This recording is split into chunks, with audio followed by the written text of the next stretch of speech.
1947 मुस्लिम जनसंख्या को लेकर भारत का विभाजन किया गया। ऐसा कहा गया कि जिन क्षेत्रों में मुस्लिम जनसंख्या अधिक है उनको मिलाकर अलग से नए देश पाकिस्तान को बनाया जाए। अंततः बंगाल के पूर्व का ये भाग पूर्वी पाकिस्तान और लाहौर, कराची आदि वाला ये भाग पश्चिमी पाकिस्तान कहा गया। पूर्वी पाकिस्तान और पश्चिमी पाकिस्तान को मिलाकर एक देश बना दिया गया जिसमें इन लोगों का विशेष हाथ कहा जाता है। ये लोग तो इसे भी करना चाहते थे पर अच्छा है नहीं कर पाए। कहने को तो ये दोनों एक ही देश थे पर आपस में इन दोनों की बनती नहीं थी। पश्चिमी पाकिस्तान अपने आप को अपेक्षाकृत सुपीरियर या उत्तम मानता था। पाकिस्तान की सत्ता भी मुख्यतः पश्चिमी पाकिस्तान ने अपने पास ही रखी थी। कुछ संख्याओं और तथ्यों को देखकर अनुमान लगाते हैं। पूर्वी पाकिस्तान की जनसंख्या पश्चिमी पाकिस्तान से अधिक थी पर बजट का 30% ही पूर्वी पाकिस्तान के पास जाता था और बाकी सारा का सारा पश्चिमी पाकिस्तान अपने पास रखता था। पश्चिमी पाकिस्तान के लोग उर्दू या पंजाबी भाषा बोलते थे और दूसरी ओर पूर्वी पाकिस्तान के लोग बंगला बोलते थे। साथ ही साथ दोनों की संस्कृति में भी बड़ा भेद था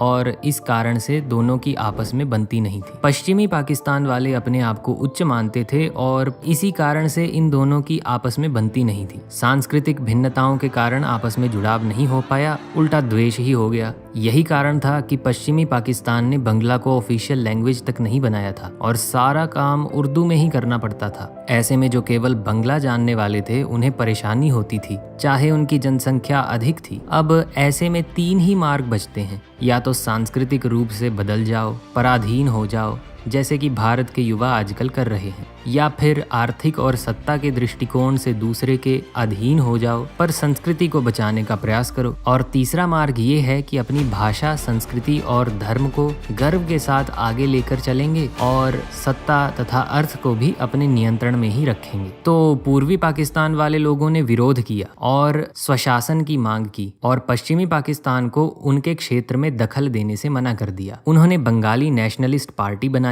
जिसका नाम आवामी लीग रखा गया और शेख मुजीबुर रहमान इसके लीडर थे। 6 से 7 वर्ष के संघर्ष के बाद 1956 में बंगला को ऑफिशियल लैंग्वेज स्वीकार कर लिया गया और उसके बाद ये सब मांगे रखी गई और इसे 6 पॉइंट मूवमेंट 1966 के नाम से भी जाना जाता है। 1970 में पाकिस्तान के नेशनल असेंबली इलेक्शंस होने वाले थे। 2 मुख्य पार्टियां पश्चिमी पाकिस्तान की ओर से पीपीपी यानी पाकिस्तान पीपल्स पार्टी और पूर्वी पाकिस्तान की ओर से आवामी लीग इस इलेक्शन में मुख्य रूप से थीं। इलेक्शन से पहले भयंकर बाढ़ और नवंबर 1970 में भोला नाम का एक चक्रवात पूर्वी पाकिस्तान में आया जिसके कारण 3 से 5 लाख लोगों की मृत्यु हो गई। उस समय याया खान आर्मी जनरल और चीफ मार्शल लॉ एडमिनिस्ट्रेटर थे। उनके नियंत्रण वाले पाकिस्तान ने उन लोगों की कोई सहायता नहीं की और ना किसी अन्य देश को इनकी सहायता करने दी। उस समय कोई पीएम नहीं था और पीएम पद के इलेक्शन होने ही वाले थे।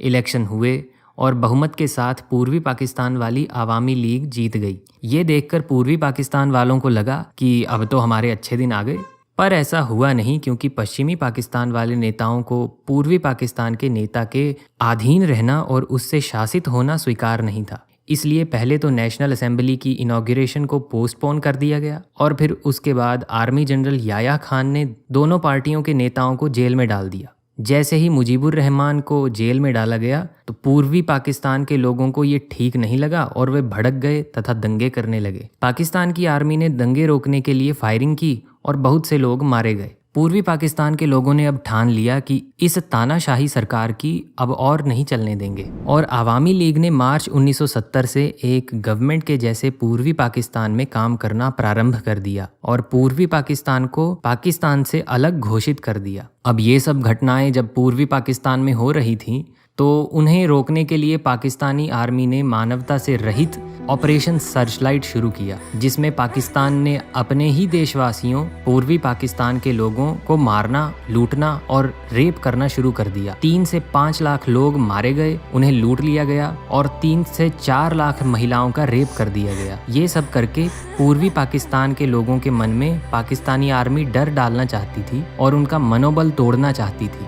विद्रोह तो बंद नहीं हुआ, पर मुक्ति वाहिनी नामक एक संगठन बन गया जो कि बंगालियों द्वारा पाकिस्तानी आर्मी के विरोध में बनाया गया था। बहुत से लोग पाकिस्तानी आर्मी के अत्याचारों से बचने के लिए भारत में आने लगे। भारत में इन रिफ्यूजीज की संख्या प्रतिदिन बढ़ती ही जा रही थी और उस समय की भारतीय प्रधानमंत्री इंदिरा गांधी को लगा कि हमारे देश के रिसोर्सेज पर प्रभाव पड़ेगा और अपने पड़ोसी पर भी जो अत्याचार हो रहे हैं वो रुकने चाहिए। इसलिए उन्होंने भारत के फील्ड मार्शल सैम मैनेक्शॉ के साथ इस विषय में कुछ करने के लिए कहा। मैनेक्शॉ ने कहा कि अभी ये समय ठीक नहीं है, क्योंकि भारत यदि पाकिस्तान पर आक्रमण करेगा तो बाकी विश्व के देश भारत पर दबाव डालेंगे और कहेंगे कि पाकिस्तान का इंटरनल मैटर है। और दूसरा कारण ये भी दिया गया कि मॉनसून आने वाला है और पूर्वी पाकिस्तान में वैसे ही बाढ़ आती रहती है। ऐसी अवस्था में आक्रमण करना हमारे लिए ठीक नहीं होगा। पर उन्होंने कहा कि तब तक हम मुक्ति वाहिनी जो पाकिस्तान आर्मी के विरोध में लड़ रही है उसकी सहायता कर सकते हैं। भारतीय सेना ने मुक्ति वाहिनी को ट्रेनिंग देना और वेपन्स देना शुरू कर दिया और साथ ही साथ भारतीय डिप्लोमेट्स ने बाकी देशों के साथ बंगाली लोगों के जीनोसाइड के बारे में भी आवाज उठानी शुरू कर दी। भारत ने मुक्ति वाहिनी को सपोर्ट किया। इससे पाकिस्तान के लोगों को लगा कि भारत उन पर आक्रमण करने वाला है, तो उन्होंने अपना चमकदार दिमाग लगाया और सोचा कि हम ही पहले आक्रमण कर देते हैं। इसलिए 3 दिसंबर 1971 को पाकिस्तान की एयर फोर्स ने भारत के एयर बेसिस और रेडार स्टेशंस पर आक्रमण करना शुरू कर दिया।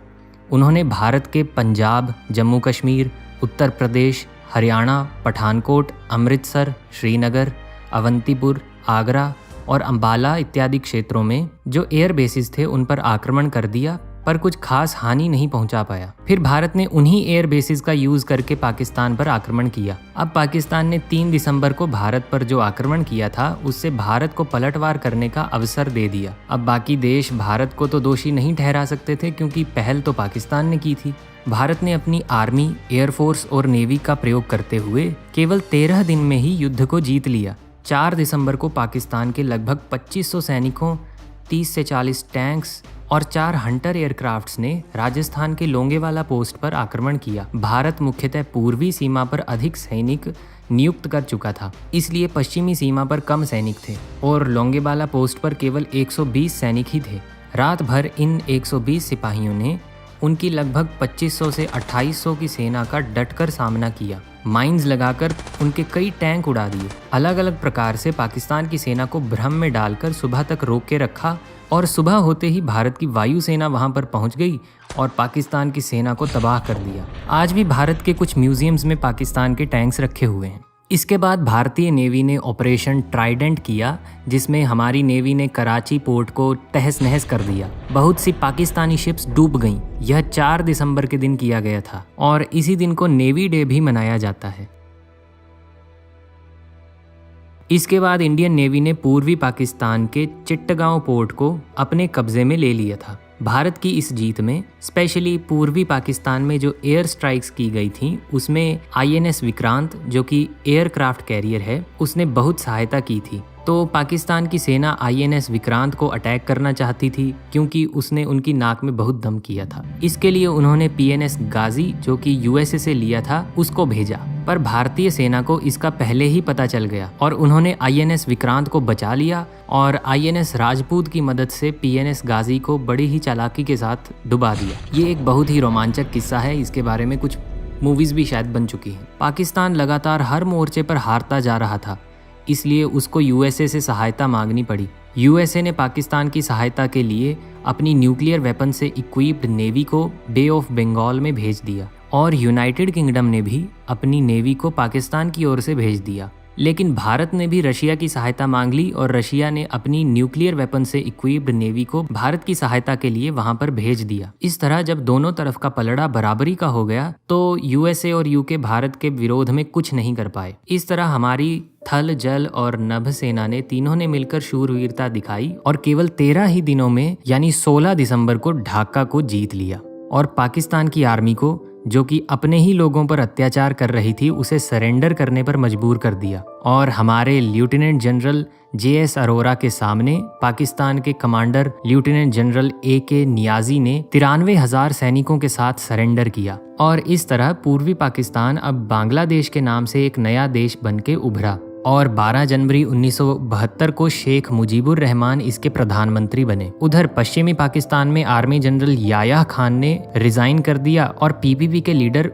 जुल्फिकार अली भुट्टो को सत्ता सौंप दी। इसके बाद 2 जुलाई 1972 को शिमला एग्रीमेंट हुआ, जिसमें भारत ने जो भी लैंड ऑक्यूपाई किया था युद्ध के समय में वो सारा पाकिस्तान को वापस दे दिया। जो 93,000 प्रिजनर्स ऑफ वॉर थे उनको उनके देश वापस भेज दिया गया। LOC यानी लाइन ऑफ कंट्रोल को दोनों देशों ने रिकॉग्नाइज किया और दोनों देशों ने यह निर्णय लिया कि कश्मीर के मुद्दे को शांतिपूर्वक सुलझाएंगे। तो आज की वीडियो में बस इतना ही। फिर से मिलेंगे एक नई वीडियो में। धन्यवाद। जय हिंद, जय भारत।